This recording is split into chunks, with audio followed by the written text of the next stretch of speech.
Hi there, my name is Rachel, and today I am going to be sharing with us a lesson in anatomy, a lesson in subtle anatomy of the subtle body as it is according to the science of yoga.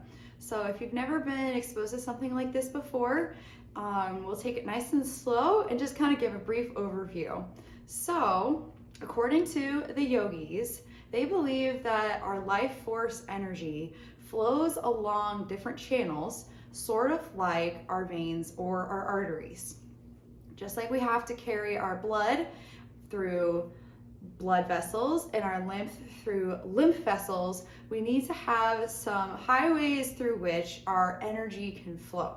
And what is this energy? What the yogis believe is, for example, what makes the difference between something that's alive and something that is not? What is the magic that initiated that life? That's what they believe energy is, and they call that prana. So they believe that prana flows through our body and that it's very carefully linked with our breath.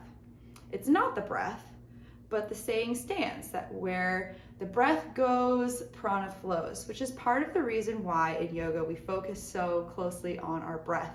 And maybe you've noticed in your own practice that in times that you've needed strength, you focused on your breath to give you the strength to hold that difficult posture, or perhaps to deepen into a flexibility posture. You use that breath to allow your body to relax and release. So perhaps you know this to be true in your own experience as well. Well, our prana flows through arteries or channels called nadis. And these nadis, there are several of them. Many yogis believe there are several thousand, but there are three very important ones. Two flow on the right and the left sides of the body, and one main channel comes through the middle. The Ida and the Pingala. Ida flows through the left side of our body, and Pingala flows through the right side of our body. And they crisscross, forming a double helix as they go up and flow upwards towards the top. And then the middle channel is called Sushumna.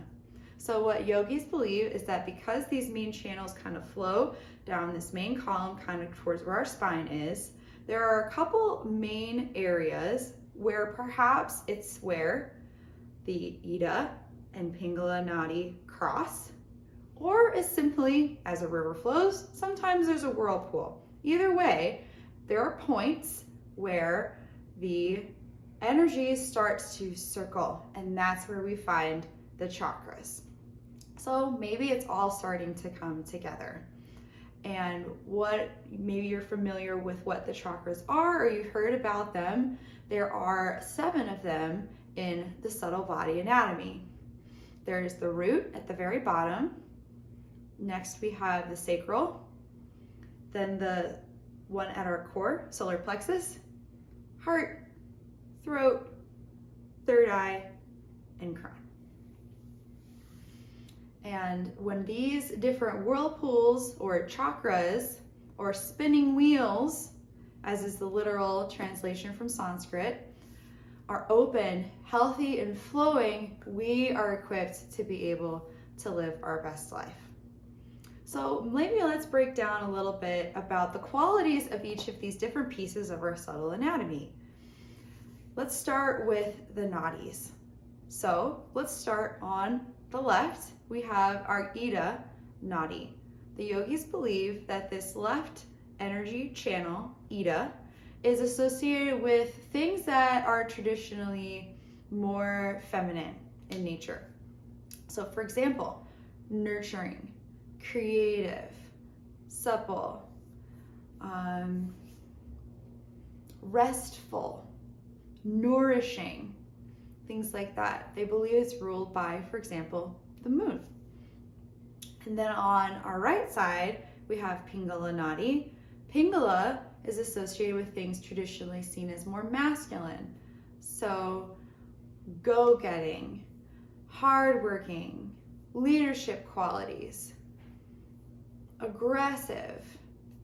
And we have both of these things, these qualities in all of us. And as these two crisscross, we have Sushumna Nadi that goes up the middle. And yogis believe that we are most invigorated and healthy when this main energy channel is able to flow without being stopped, without impediment. And as we breathe and make sure that both sides of ourselves are balanced and our chakras are open and flowing, the Sushumna Nadi is able to flow without that impediment. They consider it the most important of the channels. Now, how about the chakras, you might be wondering? We have several, and those will be covered in our next video. So stay tuned and we'll break down each chakra one by one. Until next time, bye-bye.